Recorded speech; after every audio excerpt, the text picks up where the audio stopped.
they hoped he would be, and he ended up becoming the person they wanted him to be or hoped to be, not because they changed him, but because they just looked at him and his good qualities and didn't focus on the things that weren't there.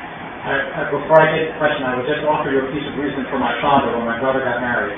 He said, before you get married, I just want you to know that whatever bothers you about your spouse, you'll get worse. He said, therefore, you have to marry somebody whose flaws you can live with. Because if you marry somebody on the condition that I can't live with this, but they'll change, you're liable to be disappointed. Yes? What if you're happy that you think you found someone who needs you, but just needs maybe there or whatever? And is there, whatever that was, how do you feel about that? Like, well, you can tell that he's there, but he's not there. He's there. Yeah, see, that's the thing. That kind of is all about this, because he's not ready to be in a relationship that, or in the marriage you want to be in. So, when I'm talking about settling, I'm talking about the reciprocity and the mutuality of it, where you're both saying, this person isn't perfect, but this person is pretty great, and this is the person that I want to go through life with, and this is the one that I'm choosing to go through life with. And if you can't kind of step up and say, I'm ready for that, then, I don't feel that I'm made.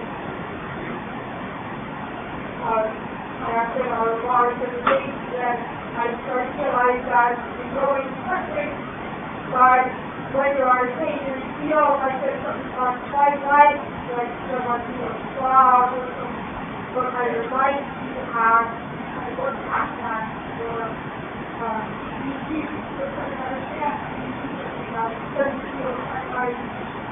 Yeah, well, I mean, if you talking about therapy sessions and a day and then get some information about the meditation that they didn't want. I don't know what those things are. I mean, I think the thing is, you're going to go. Sometimes a lot of people here are probably done online dating.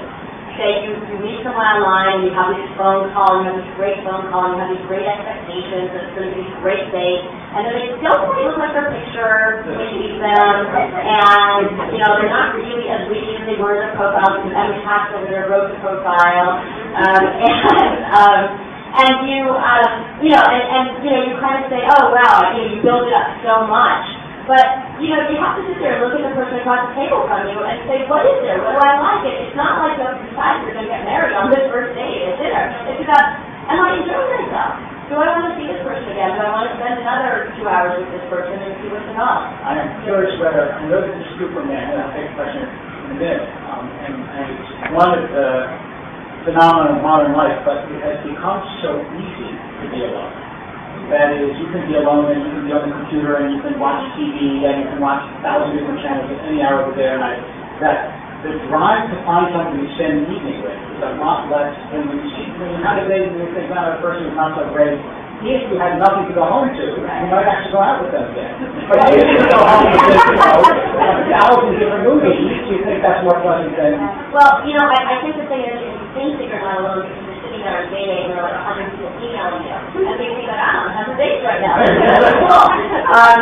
But then you have to realize that, they're not going to be the person that they are online, and you really are alone, and when you go to Thanksgiving dinner, you're at the children's table, and you don't even have your own children, and coupled up, dating and sitting home alone and watching all those channels isn't really going to feel that comforting anymore. I'm just curious, is there a point to actually putting yourself in situations where you feel your loneliness? Because that might actually help you understand it and just feel someone. You talk about the kind of thing, in some ways that could be helpful, Well, yeah, I think there's this illusion that there are even specialists online dating that there's just another, but this person doesn't work out, there's just another person right around the corner.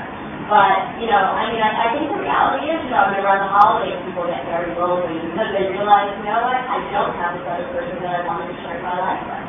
But year-round, I think we distract ourselves with all kinds of things. Although I will say the older you get and the more that your peers getting married and you tend to be the odd person out, I think that people then see their difficult again. Earlier you talked about communication, and I think you talked about it mostly as far as all of us communicating with ourselves as to what it is that we want.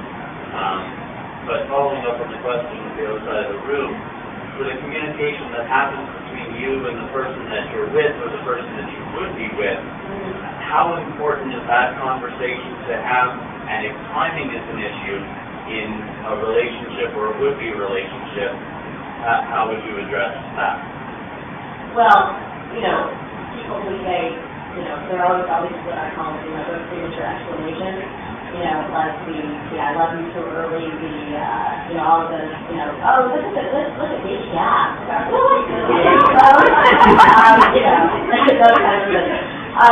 But I do think that at a certain point, when you're a certain age, you know that you're both there, and because you're looking for something, and if you're not, it's pretty apparent. If you're not dating exclusively, you're not seeing each other all the time, you know when you're in that kind of relationship. And I think it's pretty fair to say, and I'm thinking gross generalization here, but I happen to think it's probably true, that, if you're dating a 35-year-old woman, and, you've been dating for 2 years, and you haven't had that conversation, well, what are you guys thinking about? It would seem a little odd.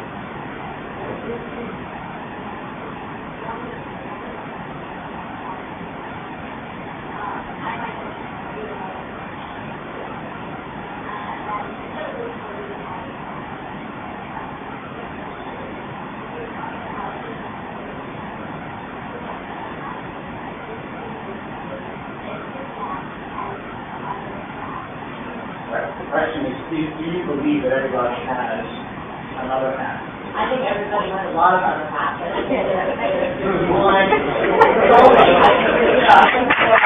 there are lots of people that we could end up with. Maybe there's this looking for this needle in a haystack. This one guy who's out there, and, oh no, maybe he's in New York, and maybe I can move to New York if they get to New York. It's not somebody local. And I think what the other half is all about. It's all about after you found someone. Then the rabbi under the putah said, "You found the person who already is." But that's after the fact, right? But before the fact, the truth is you can make lots of different, just as you can be lots of different things, you can make lots of different lives with different people. And I also think it's kind of an excuse because I think that people say, oh, I haven't found my soulmate, it's just one person on the planet. And, but what if you have 20 soulmates out there?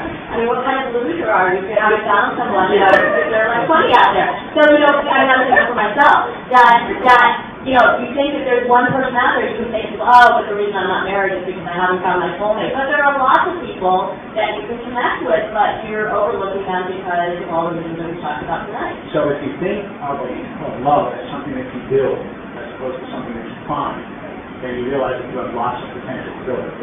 I was just going to comment on what you said about under the after the fact. You're told that you tell us now? I'm going to tell us I have said that for a long time. I never experienced before I was married, and I haven't experienced with other people, that there's only one possible person to whom you can connect. Well, I know that now, but to be honest with you, I think you said you grow up thinking that still want. Right. And for all of us, I guess it just gets to the point where you realize there isn't the one. There's whole justification of them meant to be, like you said, just to keep the same temperature cookie, so this is it at the time. This is all, none of it, everything is pretty much random. It's what you decide and the decision you make to do with that person that makes it happen. Okay, well, 2 more on this side, and then I'm going to turn over to this side. Go ahead, 1, 2. My question was, from people that you spoke with, or whatever, single people who are waiting, do you find that most of them are waiting, they're still looking for that ideal 10, or if they've felt already that they have been in a 10 relationship and can't settle for the 8 because they know what that feels like? Even in your own experience, do you feel like when you were younger you waited out because you knew what the 10 felt like, dropping it down to an 8? I think people think they marry that person.